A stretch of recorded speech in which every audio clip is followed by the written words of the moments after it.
Study with Kranti YouTube चॅनलवर आज 1 मे 2024 पर्यंत जे नॅशनल आणि इंटरनॅशनल घडामोडी घडल्या त्यातील काही महत्त्वाचे प्रश्न आज आपण बघणार आहोत. त्याआधी आधीच्या व्हिडिओमध्ये घेतलेल्या प्रश्नाचे रिव्हिजन करून घेऊ. प्रश्न पहिला होता, कोणत्या देशामध्ये वाघाची एक नवीन प्रजाती सापडली आहे? तर ब्राझील या देशामध्ये. कोणत्या भारतीय व्यक्तीला इंडोनेशियामध्ये संयुक्त राष्ट्राचे रेसिडेंट कोऑर्डिनेटर म्हणून नियुक्त करण्यात आले? तर गीता संबलवार यांना. सध्या चर्चेत असलेले कावड सरोवर कुठे आहे? तर बिहार राज्यामध्ये. कोणत्या देशामध्ये G7 शिखर संमेलन 2024चे आयोजन करण्यात येणार आहे? तर इटली या देशामध्ये. भारतीय कुस्ती संमेलन म्हणजे रेसलिंग फेडरेशन ऑफ इंडियाच्या ॲथलेटिक आयोगाचे अध्यक्ष म्हणून कोणाची निवड करण्यात आली आहे? तर नरसिंग यादव यांची. RBIचे डेप्टी गव्हर्नर रविशंकर यांचा कार्यकाळ किती वर्षासाठी वाढवला? तर 1 वर्षासाठी. नुकतेच कोणत्या देशाच्या संसदेने रवांडा मायग्रेंट बिल पास केले आहे? तर ब्रिटन या देशाने. 21व्या आयरिश फिल्म व TV अकादमीचा बेस्ट ॲक्टरचा पुरस्कार कोणी जिंकला आहे? तर सिलियन मर्फी यांनी. कोणत्या मूवीसाठी जिंकला आहे आयरिश फिल्म म्हटलं तर ओपनहायमर या मूवीसाठी. नुकताच कोणत्या हॉस्पिटलला लगातार 5व्या वर्षी भारतातील सर्वश्रेष्ठ म्हणजेच बेस्ट प्रायव्हेट हॉस्पिटलचा किताब मिळाला आहे? तर हरियाणाच्या मेदांता गुरुग्राम या हॉस्पिटलला. कुणाला नुकतेच लक्ष्मीनारायण आंतरराष्ट्रीय पुरस्कारद्वारे सन्मानित करण्यात आले? तर म्युझिशियन प्यारेलाल शर्मा यांना लक्ष्मीनारायण आंतरराष्ट्रीय पुरस्काराद्वारे सन्मानित करण्यात आले आहे. चला तर आजचा पहिला प्रश्नाला सुरुवात करू. प्रश्न पहिला आहे, प्रोजेक्ट निलगिरी तहर कोणत्या राज्य सरकारद्वारे चालू केले आहे? तर ते चालू केले आहे ऑप्शन सी, तामिळनाडू राज्याद्वारे प्रोजेक्ट निलगिरी तहर हे लॉन्च केलेले आहे. कशासाठी? तर हे निलगिरी प्राणी आहे याला कन्झर्वेट करण्यासाठी चालू केले आहे. कोणाद्वारे? तर IUCN म्हणजेच international union for conservation of नेचरद्वारे सिंक्रोनाइज निलगिरी तहर गणना करण्यात येणार आहे. याची जी आहे गणना करण्यात येणार आहे. केव्हा लॉन्च केली आहे ते? हे 2022 ते 2027 पर्यंत हे आयोजित केलेलं आहे. याचा हा तिसरा फेज आहे. हा केव्हा चालू झाला? तर 29 एप्रिलपासून झाला आहे चालू. 3 दिवसासाठी. त्याचे उद्दिष्ट काय आहे? तर या प्रजातीची सुरक्षा करणे आणि याचे अस्तित्व कायम ठेवण्यासाठी हे प्रोजेक्ट चालू केलेले आहे तामिळनाडू राज्याद्वारे. तामिळनाडूची राजधानी काय आहे? चेन्नई. इथले मुख्यमंत्री कोण आहेत? तर MK स्टॅलिन. आणि राज्यपाल म्हटलं तर राज्यपाल RN रवी हे इथले राज्यपाल आहेत. ओडिसा राज्यामध्ये आता सध्या चांदीपूर येथे अग्नि प्राईमचे सफलतापूर्वक अग्नि प्राईम चे सफलतापूर्वक परीक्षण केले आहे. ओडिसा राज्यामध्ये चांदीपूर येथे.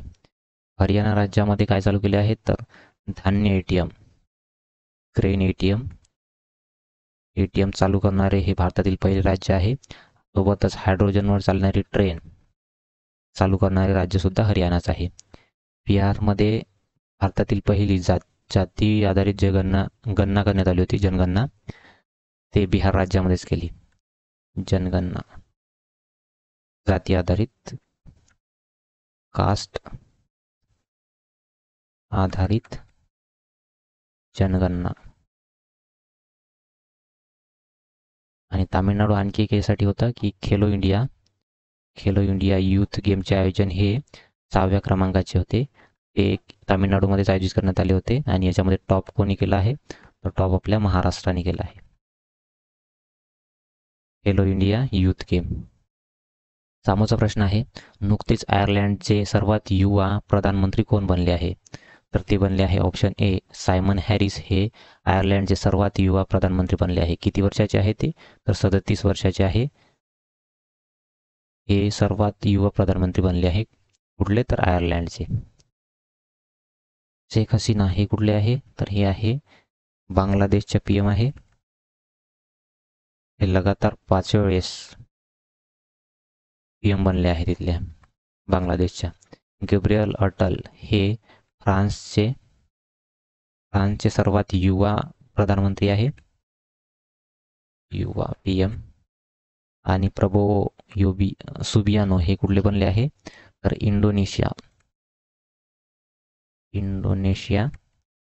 इंडोनेशियाचे राष्ट्रपती बनले आहे.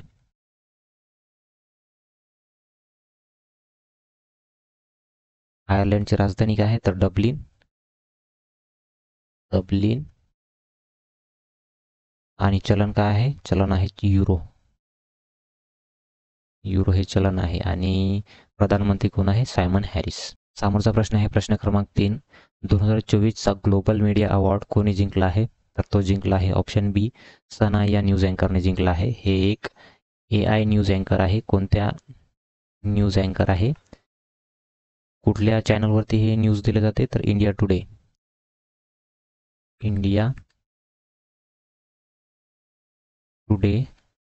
या न्यूज चॅनलवरती ही अँकरिंग करते. हिला 2024चा ग्लोबल मीडिया अवॉर्ड जिंकला आहे त्याद्वारे. इंडिया टुडे कोणाद्वारे दिला जातो हा, तर हा दिला जातो national news media association.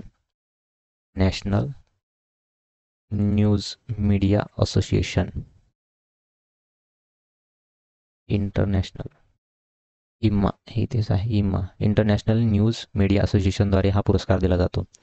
Liza हे सुद्धा AI आहे. एक अँकर आहे कुठली, तर ओडिसा राज्याने लॉन्च केलेली ही AI अँकर आहे.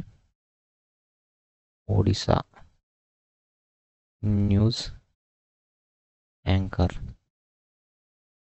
आयरिस हे कुठली आहे, तर ही आहे केरळच्या तिरुअनंतपुरम येथे AI टीचर आहे. गाडी घालून शिकवणारी ही भारतातील पहिली टीचर आहे, जिचे नाव काय आहे, तर आयरिस. समोरचा प्रश्न आहे प्रश्न क्रमांक 4. कोणत्या राज्य किंवा केंद्रशासित प्रदेशाच्या ब्रू आदिवासी जमातीने लोकसभा इलेक्शनमध्ये प्रथमच भाग घेतला आहे, तर ते घेतला आहे ऑप्शन ए, त्रिपुरा या राज्याच्या ब्रू आदिवासी जमातीने प्रथमच लोकसभा इलेक्शनमध्ये सहभाग नोंदवला आहे. हे मूळतः कोण्या राज्याचे आहे, तर हे आहे मिझोराम या राज्याचे. मिझोराम या राज्यामध्ये जे जातीनिहाय संघर्ष झाले होते त्यामध्ये 37,000 ब्रू जनजातीचे लोक हे त्रिपुरामध्ये मायग्रेट म्हणजे झाले होते. त्यामुळे त्रिपुरामध्ये त्या लोकांना ब्रू जमातींना नागरिकत्व मिळाले आणि त्यामध्येच ते प्रथमच यावर्षीच्या इलेक्शनमध्ये वोटिंग केले आहे त्यांनी, म्हणून हे चर्चेत आहे. लक्षद्वीप कशामध्ये चर्चेत होता, तर HDFC बँकद्वारे जे प्रायव्हेट ब्रांच आहे त्यांनी ब्रांच ओपन करणारी हे लक्षद्वीपमधले पहिली प्रायव्हेट बँक आहे ज्यांनी आपली ब्रांच लक्षद्वीपमध्ये ओपन केली आहे. अंदमान निकोबार येथे कोणत्या जनजातीने, तर शोम्पेन या जनजातीने इथे प्रथमच इलेक्शनमध्ये भाग घेतला होता लोकसभेच्या. जमाती मणिपूरमधील मेइती जनजाती, मेइती ही आदिवासी जमात आहे. यांच्यामध्ये हिंसाचार झाला होता त्यामुळे हे चर्चेत होते. आदिवासी जमात म्हणजे मणिपूर राज्यातील मेइती जमात आहे आदिवासी. अंदमान निकोबारमध्ये शोम्पेन ही आदिवासी जमात आहे आणि त्रिपुरा आणि मिझोराममध्ये ब्रू जनजाती हे तिथे राहते. समोरचा प्रश्न आहे प्रश्न क्रमांक 5. कोणत्या भारतीय क्रिकेटरला T20साठी ॲम्बॅसेडर म्हणून नियुक्ती करण्यात आली आहे, तर ते करण्यात आले हे ऑप्शन सी, युवराज सिंगला भारतीय क्रिकेटसाठी T20 म्हणून ब्रँड ॲम्बॅसेडर म्हणून नियुक्ती करण्यात आली आहे युवराज सिंगला. याआधी T20चे ब्रँड ॲम्बॅसेडर म्हणून कोणाला नियुक्ती करण्यात आली आहे, तर वर्ल्ड लेवलवर हुसेन बोल्ट या धावपटूला म्हणजे गोल्ड मेडलिस्ट यांनी गोल्ड मेडल किती जिंकले आहे, तर ऑलिम्पिकमध्ये एकूण 8 वेळा जिंकले आहे. 8 वेळा गोल्ड मेडल जिंकले आहे. याला T20चा ब्रँड ॲम्बॅसेडर म्हटलं आहे आणि भारतीय म्हटलं तर युवराज सिंग याला. रोहित शर्मा हे T20 याचे आयोजन कुठे होणार आहे T20चे, तर USA आणि वेस्ट इंडिज. USA म्हणजे अमेरिका आणि वेस्ट इंडिज इंडिजमध्ये होणार आहे याचे आयोजन. याची कॅप्टनशिप कोण करणार आहे तर हे रोहित शर्मा भारताचे. MS धोनी हे कशामध्ये चर्चेत होते तर यांची जी 7 नंबरची टी शर्ट आहेत हे BCCI द्वारे रिटायर करण्यात आले आहे. BCCI. आणि सचिन तेंडुलकरची किती नंबरची तर 10 नंबरची टी शर्ट ही रिटायर करण्यात आली आहे BCCI द्वारे. आमचा प्रश्न आहे प्रश्न क्रमांक 6. नुकतेच प्रसिद्ध झालेले द विनर्स माइंडसेट या पुस्तकाचे लेखक कोण आहे तर ते आहे ऑप्शन ए शेन वॉटसन हे द विनर्स माइंडसेट या पुस्तकाचे लेखक आहेत. कोण्या देशाचे आहे हे तर हे आहे ऑस्ट्रेलियाचे क्रिकेटर आहे. यांनी हे लिहिलेलं आहे द विनर्स माइंडसेट. सौरव गांगुलींच्या आत्मचरित्राचे नाव काय आहे अ सेंचुरी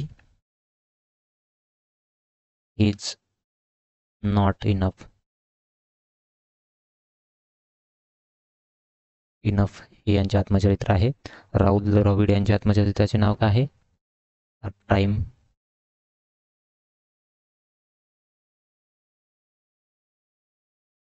टाइमलेस स्टील असे आत्मचरित्राचे नाव आहे. आणि सचिन तेंडुलकर यांच्या ऑटोबायोग्राफीचे नाव म्हणजे आत्मचरित्राचे नाव काय लेईंग इट माय वे असे यांच्या आत्मचरित्राचे नाव आहे म्हणजे काय ऑटोबायोग्राफी.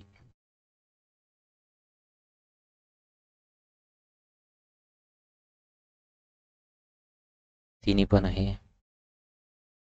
समोरचा प्रश्न आहे प्रश्न क्रमांक 7. नुकतेच गोल्डमॅन पर्यावरण पुरस्कार 2024 कोणी जिंकला आहे तर तो जिंकला आहे कोणी ऑप्शन सी आलोक शुक्ला यांनी हा पुरस्कार जिंकला आहे. कशासाठी तर सहदेव आंदोलनासाठी हा 2024चा गोल्डन मॅन पर्यावरण पुरस्कार जिंकला आहे. कोण्या राज्याशी रिलेटेड आहे हे तर छत्तीसगड या राज्याशी रिलेटेड आहे. यांनी छत्तीसगड बचाव आंदोलन सोबतच सहदेव अरंड आंदोलन याद्वारे कार्य केलेले आहे छत्तीसगडमध्ये. छत्तीसगड राज्य. रंजन गोगोई यांना कोणता पुरस्कार मिळाला आहे तर यांना मिळाला आहे 2024चा आसाम राज्याचा वैभव पुरस्कार. आसाम वैभव पुरस्काराने सन्मानित करण्यात आले आहे. आणि रिकेन यामामोटो यांना जे आर्किटेक्चर क्षेत्रामधील नोबल समजला जातो त्याला नाव काय आहे प्रित्झर पुरस्कार 2024ने सन्मानित करण्यात आले आहे. आणि गोल्डमॅन या पुरस्काराला पर्यावरण क्षेत्राचा म्हणजे ग्रीन नोबल म्हणून सुद्धा ओळखले जाते. आणि रतन टाटा यांना कोणता पुरस्कार मिळाला आहे तर कलिंगा इन्स्टिट्यूट ऑफ सोशल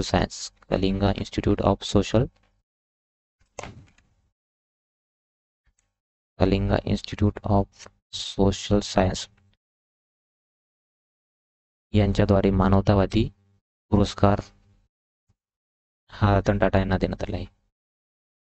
पुरस्कार 2024चा. समोरचा प्रश्न आहे प्रश्न क्रमांक 8. नुकतेच भारतीय वायुसेनेत व नौसेनेत कोणत्या प्रकारची मिसाईले सहभागी करण्यात आली आहे तर ते करण्यात आली आहे कोणत्या प्रकारची ऑप्शन बी रॅम्पेज या प्रकारची मिसाईल ही इंडियन एअरफोर्स आणि इंडियन नेव्ही यामध्ये ॲड करण्यात आली आहे. रॅम्पेज ही कशा प्रकारची आहे तर लांब पल्ल्याची आहे मिसाईल. कशा प्रकारची म्हणजे सुपरसॉनिक मिसाईल आहे. लांब पल्ल्याची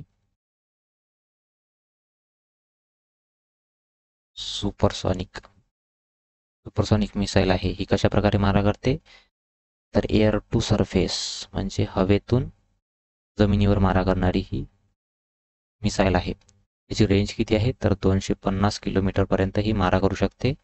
आणि कोणी याला डेव्हलप केले आहे तर याला डेव्हलप केले आहे इस्रायल एरोस्पेस इंडस्ट्रीज व इस्रायल मिलिटरी इंडस्ट्रीज सिस्टीम म्हणजे हे इस्रायल इस्रायलद्वारे हे डेव्हलपमेंट केलेली आहे. बॅलिस्टिक मिसाईल ही कशा प्रकारची असते? बॅलिस्टिक हे वर्तुळाकार अशी फिरून मारा करते आणि क्रूज मिसाईल हे जमिनीला समांतर अशा प्रकारची मारा करते. आणि याला जे डिफेन्स सिस्टीम असते त्याला त्याच्यामध्ये सुद्धा हे दिसू शकत नाही, म्हणून हे क्रूज मिसाईल चर्चेमध्ये असते. समोरचा प्रश्न आहे प्रश्न क्रमांक 9. Miss universe Buenos Aires 2024चे title कोणी जिंकले आहे? तर ते जिंकले आहे ऑप्शन ए अलेजांद्रा मारिया रेड्रिग्ज यांनी miss universe Buenos Aires 2024चे title जिंकले आहे. किती वर्षाची आहे ही? तर ही आहे 60 वर्षाची महिला आहे. 60 वर्षाची महिला हिने हा 2024चा पुरस्कार जिंकला आहे. याआधी हे 18 ते 28 वयातील महिलांसाठी म्हणजे महिला या टायटलमध्ये सहभागी होत होते, परंतु मागच्या वर्षी सप्टेंबर 2023 याचे जे एज लिमिट आहे हे काढून टाकली होती. त्यामुळेच हे जे 60 वर्षाची महिला आहे अलेजांद्रा मारिया रोड्रिग्ज यांनी हे टायटल जिंकले आहे 2024चे. हे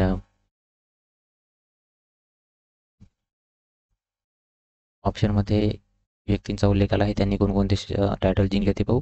तर शहनाज सिंधू हे भारतीय आहे.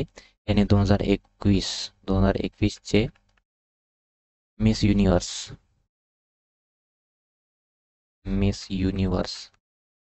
युनिव्हर्सचे टायटल जिंकले आहे. आणि क्रिस्टिना पेचकोवा यांनी कोणते जिंकले आहे? 2024चे मिस वर्ल्ड जिंकले आहे. 2024चे मिस वर्ल्ड याचे आयोजन कुठे करण्यात आले होते? तर भारत यांनी होस्ट केले होते 2024चे मिस वर्ल्ड.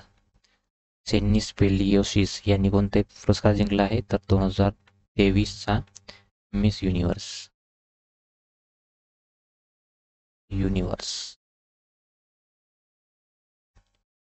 2023चा. 2021चा म्हटलं तर शहनाज सिंधू यांनी जिंकला आहे. शेवटला प्रश्न आहे जगातील सर्वात मोठे जे एअरपोर्ट आहे ते कुठे बनवण्यात येणार आहे? म्हणजे अशा कोणत्या देशांनी घोषणा केली आहे की जगातील सर्वात मोठे एअरपोर्ट बनवणार म्हणून? तर ते केली आहे UAE या देशाने बनवले आहे. बनवण्याचा प्लॅनिंग चालू आहे, त्यांची घोषणा केली आहे. तर कोणी केली आहे ही घोषणा? तर दुबईचे अल मक्तूम आंतरराष्ट्रीय विमानतळ हे जगातील सर्वात मोठे असेल. त्याचं नाव काय आहे? तर अल मक्तूम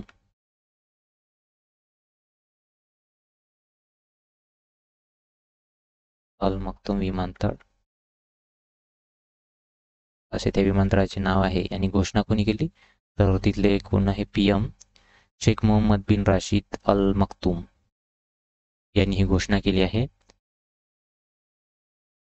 आणि हे जे सध्याच एअरपोर्ट आहे याला रिकन्स्ट्रक्शन करून जे आत्तापेक्षा 5 पट हे मोठी बनवण्यात येणार आहे. यामध्ये वार्षिक जे लोक येणं जाणं करणार आहे म्हणजे प्रवासी, तर ते 260 मिलियन एवढे प्रवासी यामध्ये वर्षभरामध्ये प्रवास करू शकतील एवढी कॅपॅसिटी याची बनवण्यात येणार आहे.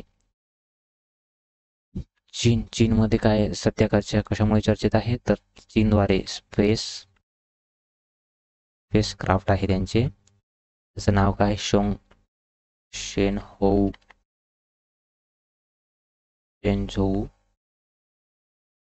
18 हे लॉन्च केले आहे स्पेस क्राफ्ट चीनने, त्यामुळे चर्चेत होते. आणि भारतामध्ये जगातील सर्वात मोठे रेल्वे स्टेशन आहे. रेल्वे स्टेशन कुठे आहे हे? तर हे कर्नाटक येथे आहे. रेल्वे प्लॅटफॉर्म कर्नाटकमध्ये. लांबी किती आहे? तर 1507 मीटर एवढी लांबी आहे याची. आणि हे जगातील सर्वात मोठे प्लॅटफॉर्म बनले आहे, रेल्वे प्लॅटफॉर्म. जपान चर्चेमध्ये कसे होते? तर चंद्रावर पोहोचणारा हा 5वा देश बनला होता भारतानंतर. पोहोचणारा 5वा देश.